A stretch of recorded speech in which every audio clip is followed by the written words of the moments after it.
আজি অংক আৰু সংখ্যাৰ মাজৰ পাৰ্থক্যৰ বিষয়ে জানিম।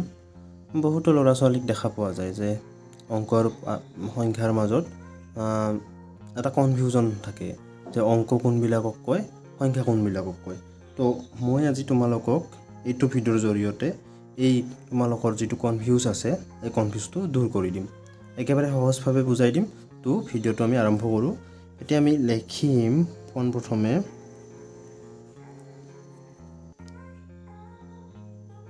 অংক। অংক মানে কি? অংক, ঠিক আছে। অংক মানে কি? অংক হৈছে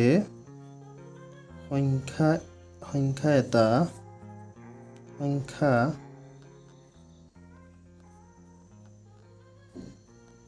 লিখিবলৈ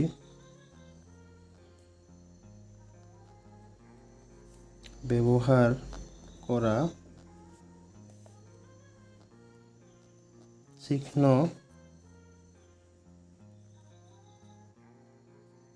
বোৰেই হৈছে একোটা অংক। যেনে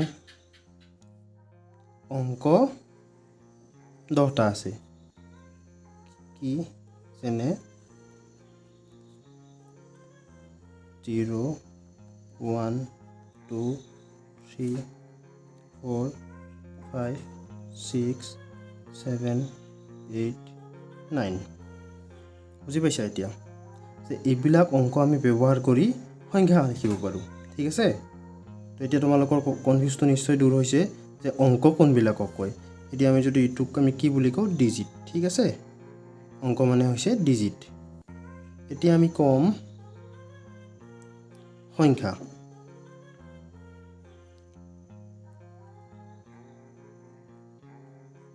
সংখ্যা কোনবিলাকক কয়? নাম্বাৰছ, ঠিক আছে।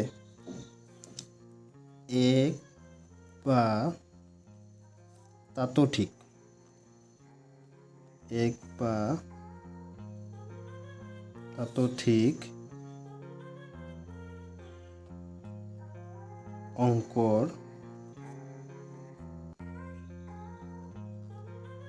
গড়বোৰেই হৈছে সংখ্যা।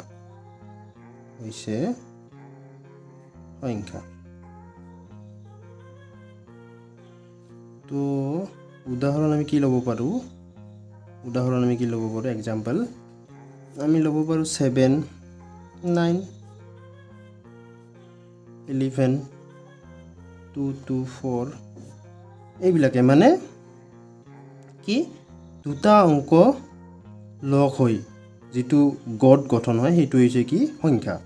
কিন্তু এটা কথা ইয়াতে মনত ৰাখিবা তুমি, ইম্পৰ্টেণ্ট এটা মই পইণ্ট কৈ দিছোঁ, যে সকলোবোৰ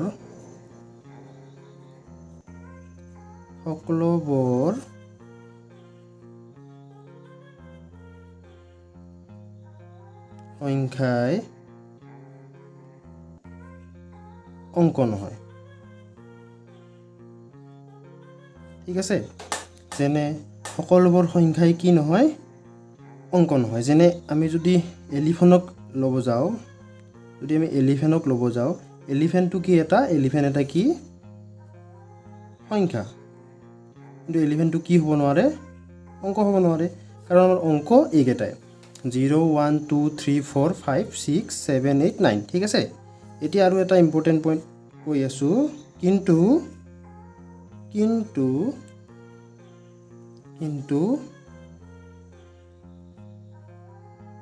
সকলোবোৰ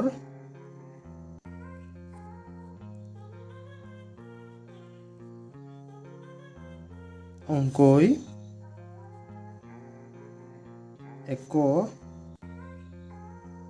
একোটা কি হয়? সংখ্যা হয়। কেনেকৈ হয় মই তোমালোকক কৈ আছোঁ, এইটো চোৱা। ইয়াতে আমি অংক কি পাইছিলোঁ? অংক 1, 0, 1, 2, 3, 4, 5, 6, 7, 8, 9। তো এই গোটেইকেইটাই কি হ'ব পাৰে? সংখ্যা হ'ব পাৰে। যেনেকৈ ইয়াতে আমি উদাহৰণৰ কাৰণে মই লিখিছোঁ 7, 9। তো এইবিলাক কি হয়? অংক হয়, লগতে সংখ্যা হয়। কিন্তু এই সংখ্যাবিলাক কি হ'ব নোৱাৰে, অংক হ'ব নোৱাৰে। তো আশা কৰোঁ তোমালোকে বুজি পালা। মই একেবাৰে চমুকৈ বুজাই দিলোঁ। এই কথাখিনি এনেকৈ মনত ৰাখিবা, একেবাৰে সহজ মনত ৰাখিবলৈ